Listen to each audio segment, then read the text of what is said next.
Tunisia के ये 3 अफ्रीकी हाथी अब जामनगर के वन्य जीव संरक्षण प्रोजेक्ट वनतारा में रहेंगे। करीब 28-29 साल के इन हाथियों में 2 मादा हैं, जबकि 1 नर है। ये हाथी ट्यूनीशिया के एक चिड़ियाघर में थे, लेकिन सही देखभाल न मिलने से तीनों बीमार पड़ते गए। 2 दशक पहले अचटम, कानी और मीना 4 साल के थे जब इन्हें बुर्किना फासो से ट्यूनीशिया फ्रिगुइया जू लाया गया था। 23 साल तक ये चिड़ियाघर में रहे, लेकिन कई दिक्कतों की वजह से अब ट्यूनीशिया का जू इन हाथियों की देखभाल नहीं कर पा रहा था।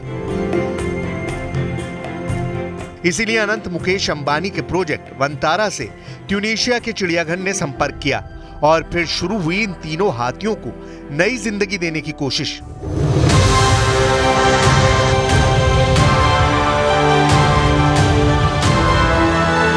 इन तीनों हाथियों को ट्यूनीशिया से चार्टर्ड कार्गो विमान के जरिए जामनगर लाने का इंतजाम किया गया। इन तीनों हाथियों में से एक अचटाम का एक फटा हुआ दांत और एक दाढ़ का संक्रमण है, जिसके लिए उसका इलाज वनतारा में किया जाएगा। वहीं कानी के नाखून को इलाज की जरूरत है। वनतारा ऐसे ही जानवरों को नई जिंदगी देने की एक कोशिश है और इन हाथियों को भी इसीलिए भारत लाने की पहल की गई है। सबसे बड़ी बात यह कि जानवरों की देखरेख और उनकी जिंदगी को संवारने के लिए वनतारा अपनी तरह का देश का पहला प्रोजेक्ट है।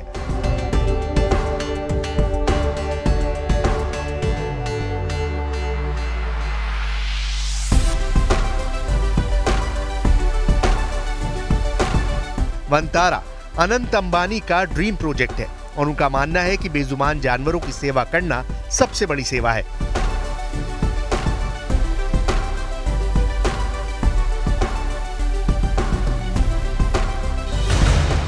वनतारा प्रोजेक्ट में 200 हाथियों से ज्यादा हाथियों को बचाया जा चुका है।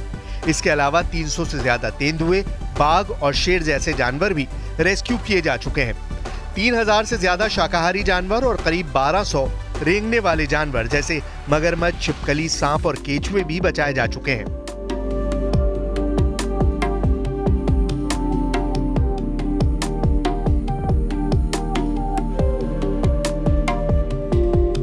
अनंत अंबानी ने दादा धीरूभाई अंबानी और अपनी मां नीता अंबानी से मिली सीख और अपनी मेहनत के दम पर ऐसा कारनामा कर दिखाया जिसे देखकर दुनिया दंग रह गई।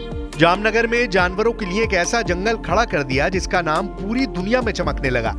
यही वजह है कि ट्यूनीशिया के जू ने वनतारा से संपर्क किया और अब इन तीनों हाथियों का नया घर जामनगर का वनतारा होगा। वनतारा में एक बिल्ली से लेकर हाथी तक के लिए खास इंतजाम है। वनतारा को जामनगर रिफाइनरी कॉम्प्लेक्स के ग्रीन बेल्ट एरिया में बनाया गया है।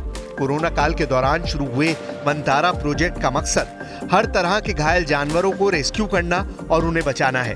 घायल जानवर चाहे देश में हो या विदेश में, उनका हर हाल में संरक्षण इस मिशन का लक्ष्य है। यह एनिमल शेल्टर 3000 एकड़ के इलाके में फैला है। इसे एक जंगल की तरह बनाया गया है। रेस्क्यू सेंटर और रिहैबिलिटेशन सेंटर को 650 एकड़ के इलाके में बनाया गया है। वनतारा में जानवरों के लिए 14,000 वर्ग फुट इलाके में एक खास किचन भी है। वनतारा में अलग अलग जानवरों की शारीरिक जरूरतों के हिसाब से उनके लिए डाइट तैयार की जाती है।